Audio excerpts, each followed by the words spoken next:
Oh, no, no, no, the book wasn't working. The mic wasn't working. Um, what was I talking about?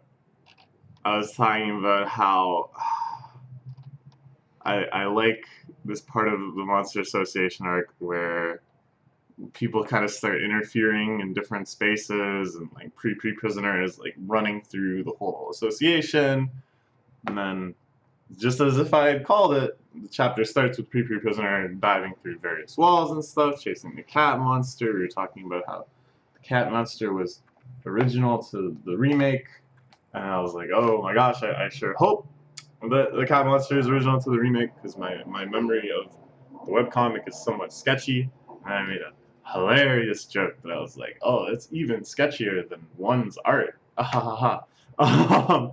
And then I was talking about the torture chamber and how depictions of torture instruments always make me very uneasy. And I talked at some length about that. And then we looked at this. Garo wakes up. Blah blah blah blah. Okay, okay. Damn it. I take like a 10-day break and I forget how the mic works in OBS. Goodness. Anyways, I was going to say, and this is when I realized the mic wasn't working, that in the bottom right panel of this page, I'm surprised. Murata very rarely does like screen tones. Murata is definitely more of like a everything is drawn type artist.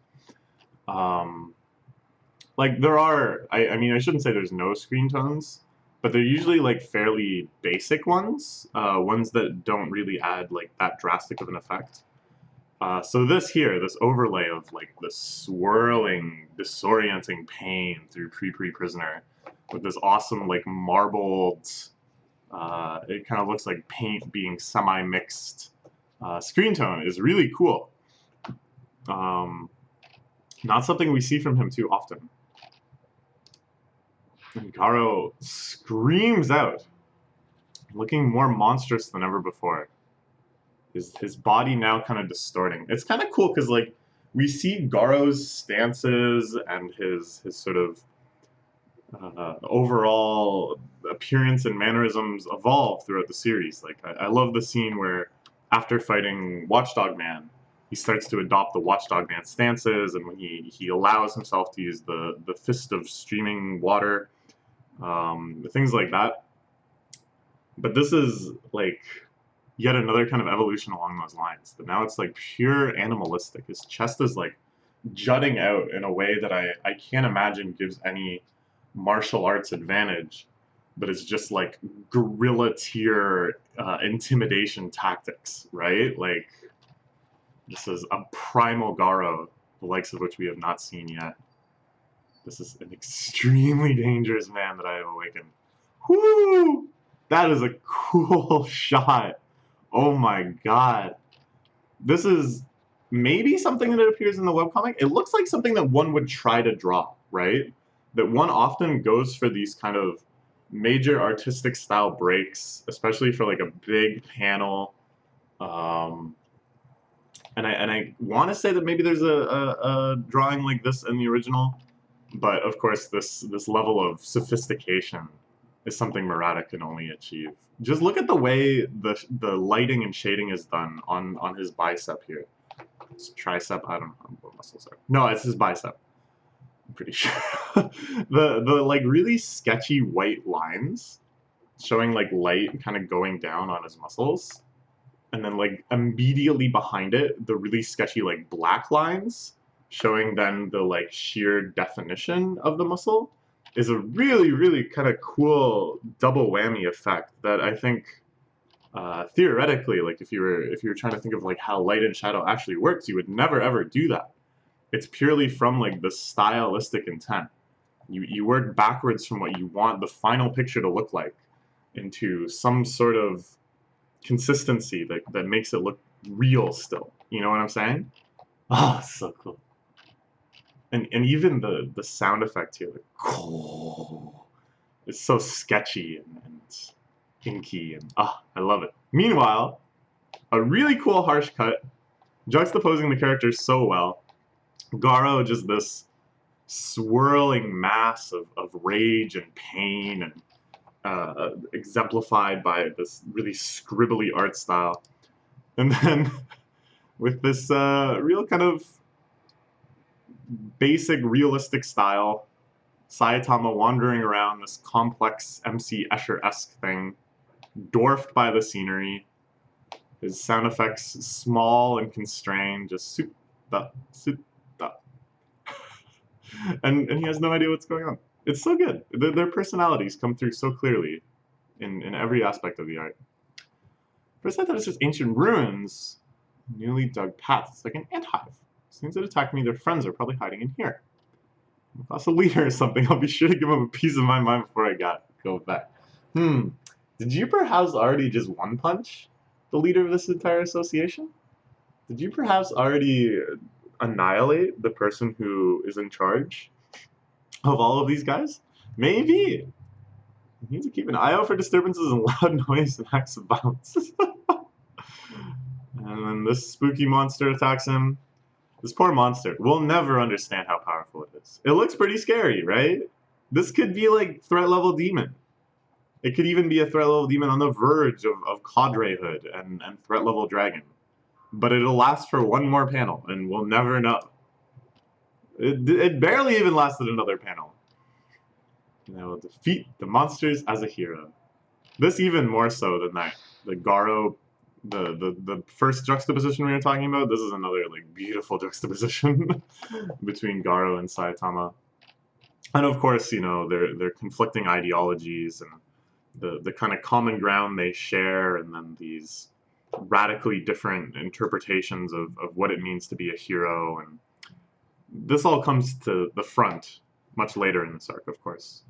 But through these juxtaposed depictions, through these really wonderful representations of their personality, it's setting it all up, you know?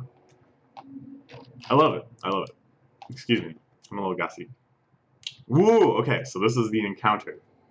The first encounter between Lightspeed Flash and Saitama, which of course has become a major focus of the webcomic right now. These two's relationship. Its presence doesn't match any member gathered here. It's probably a humanoid monster. Still defensive symbol. Finish it off with a swift attack. So this is cool. His little analysis here is genuinely quite impressive. That you can remember the presence of every single hero he's working with, and such he can recognize that it must be a monster. It's no one that he came here with. Maybe a little short-sighted, given that you have people on your team that can transform, perhaps the forms you've never seen before, ones on your team that can deploy humanoid robots to aid them. You don't want to be cutting up Child Emperor's buddy or whatever. It's a little robo buddy. But, yeah, this is pretty sound logic, I guess. Killing it will take less than a second. Your head is mine. Saitama, of course, not prepared, but responsive in this situation. The pure reaction play. Dodges twice. Insta-kill. The fastest sword in the world. Like it was nothing. He dodged. And then he closes the distance instantly. Really think about the transition between these two pages. It's so badass. Like first off, this is so cool. It's your kind of traditional samurai like going through and slashing. And normally the effect of that is like so fast that you don't see the target respond. You just see in the next page like, oh, I did get slashed. I didn't even notice you take your sword out or whatever. But here, Saitama like keeps up with the cliche, like he's still moving during this like instant stage, you know what I'm saying? But then not only that, it's like the speed of this page is such that you can see Saitama moving relative to Lightspeed Flash. But then on this page, from Lightspeed Flash's perspective, Saitama has turned around and closed the distance between them like outside of depiction, like too fast to be depicted. Do you get what I'm saying? I think it's really cool. Like it's subtle. Like it's not like I necessarily think that readers are processing it on these levels, but I think there's an intent here to kind of give it this like rhythm, to kind of give it this sense of acceleration from one page to the next. Look at that. He's just there. Saitama is just there staring at him. It's not a monster. This guy is the Lorenti. I love that this is the memory that all of the S classes have of Saitama. Is that he's at the meeting for no reason and he asks for some tea. Why is he here now?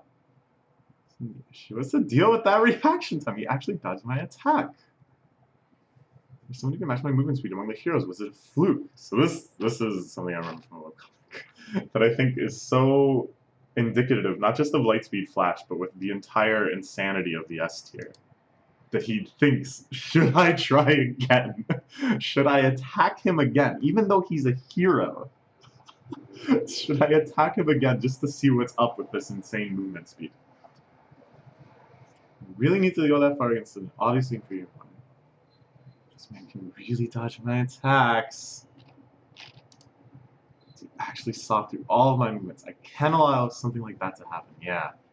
His pride is coming before his heroism.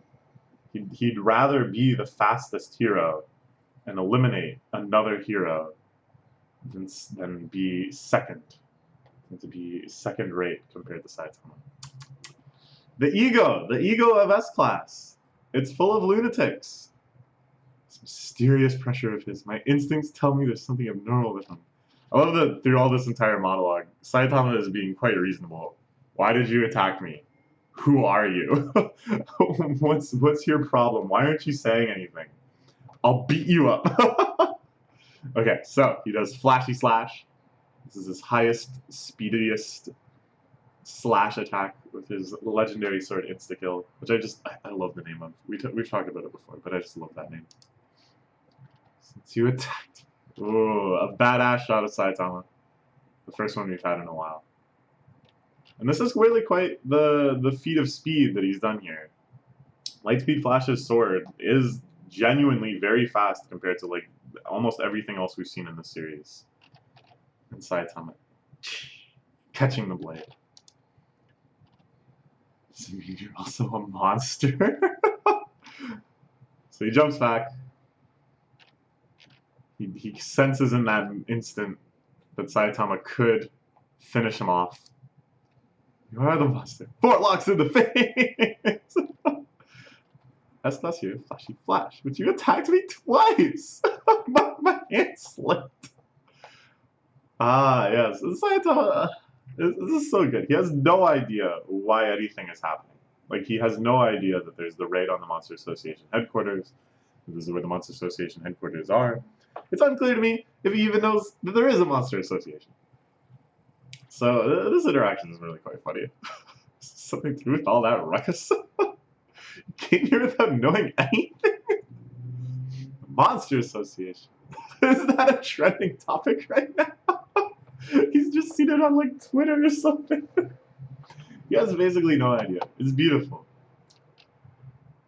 It's a ghost town overrun by monsters on the surface. Of course, this is of course a kind of semi-recurring plot element, which I think does a lot to kind of characterize Saitama, and also does a lot to just sort of explain conveniently like why he's able to just fight willy-nilly monsters out in the streets and like people aren't dying. It explains like why he's able to defeat so many monsters and remain in relative obscurity. It's a cool little plot point. And the fact that Saitama just is so ignorant of what's going on. The monsters, I just beat them. The important thing is I get to live here rent-free. Yeah, like... he just has such a straightforward view. It's beautiful. Constant battle state. He explains it. No wonder he feels so different from those fathers.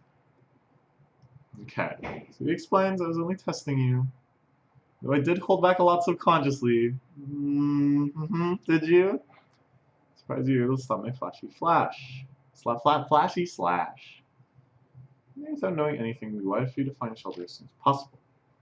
Path toward success, with your current level, you won't be able to remotely keep up in this battle. Enemies that are a level demon and above are a dime a dozen. You came across opponents who are comparable to level dragon. Totally fine with that. Zen, okay. We have to receive the report that the monster boss has been defeated. It's the biggest and most dangerous unknown factor. Yeah, and obviously the man he's talking to right now. I mean, it's, you know, it's the most consistent form of humor in this series. The people underestimate Saitama, and then in such blatant dramatic irony, they underestimate him right to his face, saying, the thing we're most scared about is the thing that you just blew up a couple chapters ago. It's beautiful, right? Like, it's the same joke, but it's still funny. Oh, and I love this, too. His name is Monster King Orochi. Monster King? That sounds pretty strong. So, Waku.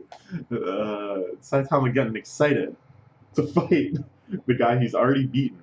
Not only did he already beat him, he wouldn't let him introduce himself. Like, he had an opportunity to find out and say later, like, oh, I already beat that guy. Which would have been very helpful to the heroes, would have resolved this whole misunderstanding, assuming Lightspeed Flash believes him. But because he got bored during Orochi's introduction, it just doesn't matter. Like, he has no idea. Oh, it's so good. Mission today is to leave everything dust and return to the surface. Sure. Run into enemies as long as I follow you, right? I'll come with you. Please lead the way. Don't plan on protecting you. If a powerful enemy appears, you might get dragged into a fierce battle with it. Of course. No guarantees for your life. It's totally okay. So, Lightspeed Flash runs off at light speed, hoping to just ditch Saitama. Fair, you know. I think Lightspeed Flash really isn't being that unreasonable here. I think, you know, even though he's a bit of an asshole, very cocky, and attacking Saitama twice just to try to confirm that he's the fastest is very lame. But it seems like most of his advice, he's genuinely trying to look out for Saitama. Like, go home. This is too scary for you. You're gonna die if you stay down here. That's all reasonable things to say. And so too, you know, don't come with me. I'm trying to hunt the strongest monsters in the entire association. You're gonna end up dying if you come with me. So this ditching him, you know, that's quite kind. I think that's him being kind to Saitama. But of course, Saitama each instantly catches up with him. His goofy ass running style. Or his Lightspeed Flashes and some sort of hybrid Naruto run type thing.